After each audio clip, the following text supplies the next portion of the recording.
What's up, you guys, and welcome back to the Prime Vanguard channel. Today we're going to dive into the depths of the underworld as we explore my Pinot Noir deck for VPremium.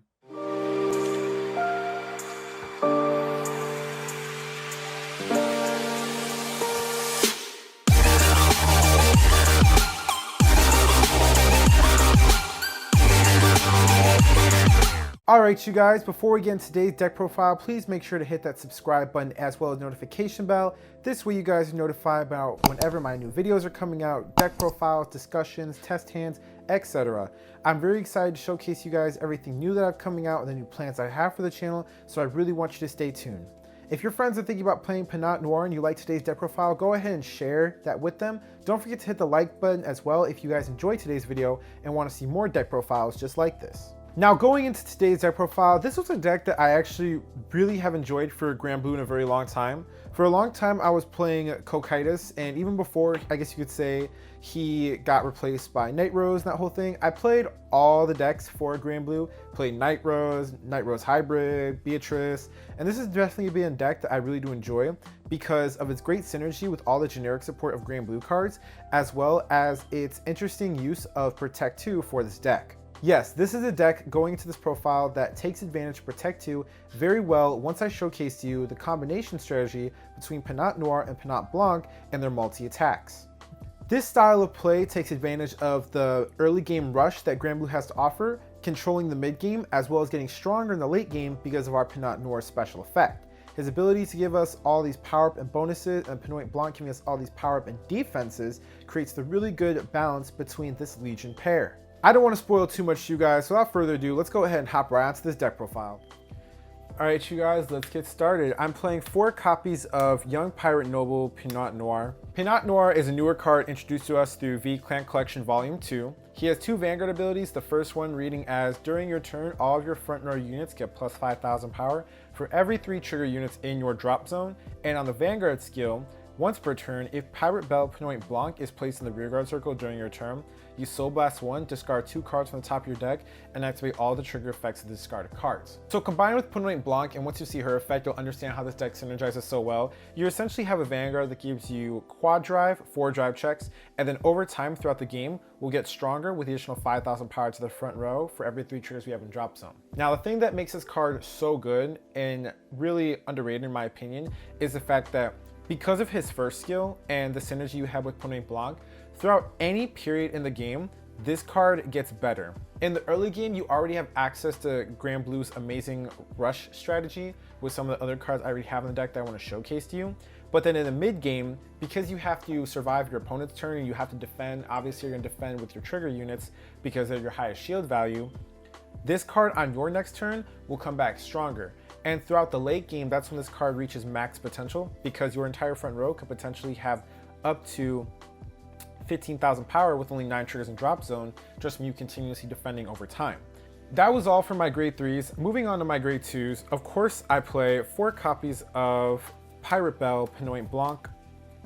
She's an automatic 4 of the deck. You need her to get your multi-attacks off with Pinot Noir. She gives you an extra draw and the extra multi-attack.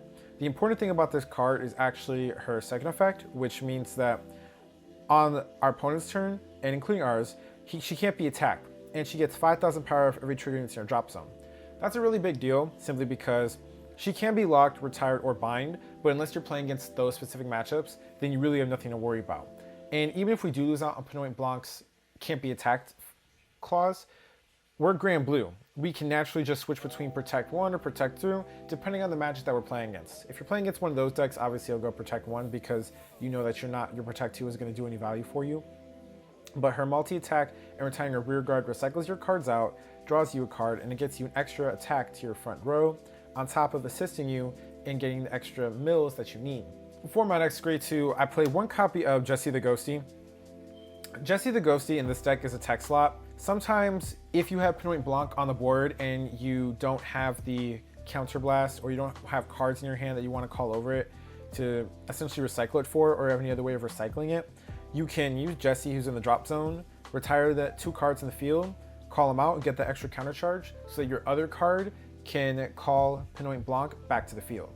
Jessie will retire himself at the end phase of the attacks, and that means that you won't be able to synergize it with Pinot Blanc. That's part of the reason why we can't play Ghost Ship in this deck, but the additional counter charge and the fact that he resets your field is what makes this card a really good tech for the deck. So I play one more tech in the deck, and this is just a personal favorite of mine, but I'm playing 2 copies of Ruin Shade. So some of you guys might be wondering, why are you playing Ruin Shade all the way in 2022? Well, let me explain real quick. So the reason why I'm playing Ruin Shade is because in this deck, another card we don't play is Skeleton Sea Navigator. Yep, there's no Navigator in this deck. And I was playing Navigator before, but I noticed a few issues with it. Yes, Navigator gives you the mill, helps you set up your drop zone, and get everything you need that granblue wants you to do done. Because you're setting up your drop zone, you're putting your key pieces in your drop zone, and we do have cards that naturally synergize well with Navigator because it's just a 5-card mill. Here's my issue with Navigator in the deck. In this deck, our Vanguard mills out our triggers already, and even though we get power for milling out triggers, you can burn through your deck a little bit too fast. Ruin Shade is a mill of 2, and it's a card that gets power when it attacks and gets stronger over time. And as I've already stated earlier in this deck throughout the entire game has the same game plan and just gets better over time because you're going to put more triggers in your drop zone, but you're not going to do it from the aggressive milling. You're going to do it from just guarding properly and playing the game the way it needs to be played. And this deck does have a power problem at the beginning because unlike Night Rose or Cocytus or even Beatrice, you don't have the free power that this card gives. Pinot Blanc only gives you that power once you get the triggers in the drop. So being able to just slowly mill your deck out for those pieces, and then finally when your Pinot Noir attacks, being able to see triggers is an amazing thing. And playing Navigator for just a one-time 5-card mill, because it's not like something I'm going to do continuously, because as you guys seen, I don't play Ghost Ship either, so there's no reason to be milling so aggressively from the deck. I do play heals, I do play draws, I do play crits, so I don't want to burn out on all of my triggers, especially when they're also my best defensive cards since I am playing Protect too. For my next grade 2, I'm playing 3 copies of Greed Shade. The best utility card of granblue, lets you ditch a card, search your drop zone for whatever you want, and give you an extra mill. The 5,000 power is nice once you get your turn or more, which is actually very easy to do on your first grade 3 turn. It's not as hard as people make it sound without Navigator. You can live without him. But the best utility card is obviously needed for the deck. For my last grade 2, I am playing 4 copies of Pirate Swordsman Colombard. Colombard, the best grade 2 in all of granblue. Being able to search your deck out for any piece you need is amazing. This card can search your deck out, get the Jessie, get the Pinot Blanc. It does fix your drop zone. Moving on to my grade 1s, I'm playing 3 copies of Witch Doctor, a Powdered Bone, and Negrobone. Like I stated in this deck does not have a lot of multi-calling from the drop zone via other skills or Vanguard ability. Your Pinot Blanc, Negrobone, Colombard, and the other grade 1 I'm going to showcase you in this deck are really the only cards. Oh, there's Jessie too. They're really the only cards that call themselves out for the drop zone. So Negrobone being able to get us one of those grade 1 pieces, even in the early game, you don't always need to 10-card mill to get whatever you want. It's just get better over time. Being able to get one of the grade 1s that we need from the drop zone to either fix our columns or get some more resources is really amazing because we can also use him to set up for our drop zone as well by discarding from our hand. For my next grade 1, I'm playing 4 copies of Dancing Cutlass. So in this deck, you do counterblast a good amount. Your Pinot Blanc costs a counterblast, your Colombard obviously costs a counterblast, and you need to make sure that you have your counterblast available to get your multi-attacking strategy off. So getting multiple Cutlasses is important, not just for that, but because like I said earlier, you don't have many cards that call themselves out from the drop zone. And I didn't want to play Samurai Spirit because Samurai Spirit cost a soul. And right now, to my knowledge, there aren't too many cards in granblue, or if any at all, besides a grade 1 card that gets you a soul charge. So therefore, I need to make sure that my soul is always available for my Vanguard because you only generate soul from either rewriting or if I were to put Danny Guy or Mario back into the deck, which I'm not going to do.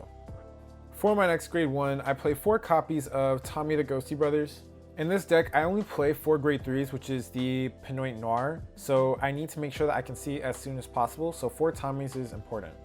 And for my last grade 1, the MVP, my favorite card right now for this entire deck, is Strolling Banshee.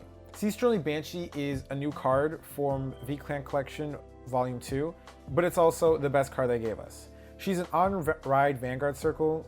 Once you place her on the Vanguard, you search your deck and get rid of whatever you want. It's a grade 1 Colombard for free, and then her second ability fits into our strategy as well. because at the end of the battle, she attacks her boost. Being able to mill 2 cards and seeing a trigger unit fetches into our strategy more. This is one of the other cards I stated that benefits from us milling triggers, because she'll use her own skill, mill out a trigger, and you draw a card. This is part of your early game rush strategy, because you can call 2 of her out, and even if you don't get the trigger from the drop, you still built up your drop zone. You built up your drop zone by playing aggressively, which is what this deck wants to do. And for my triggers of the deck, I'm sticking to the tried and true 4 heal, 4 draw, and then my 8 critical.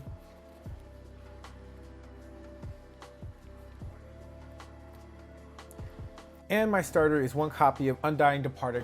Alright you guys, so that concludes today's deck profile. Again, go ahead and tell me what your thoughts are about my deck. Tell me in the comment section below. If you enjoyed the deck profile, or if you know someone that wants to play Pinot Noir, go ahead and share this video with them so that they have a sample list to try out. I do my best to give an in-depth description about why I play the cards I do and why I play the number of cards I do, so that people can understand what it is that I'm doing. Again, don't forget to watch my test hands video that's coming out right after this video, where I do test hands, where I basically do a showcase of how my deck plays going first, so you guys have a better understanding of why I make the card decisions I do, and you get an understanding of how I play out my turns. It's a new thing I'm starting. I did with my Lyricure deck in my previous videos. I want to do it now, starting every single deck profile I do, so that this way I can really show you guys exactly what it is that I'm talking about in my videos. But without further ado guys, I'm going to go ahead and continue on the rest of the day. I'll see you later. Bye.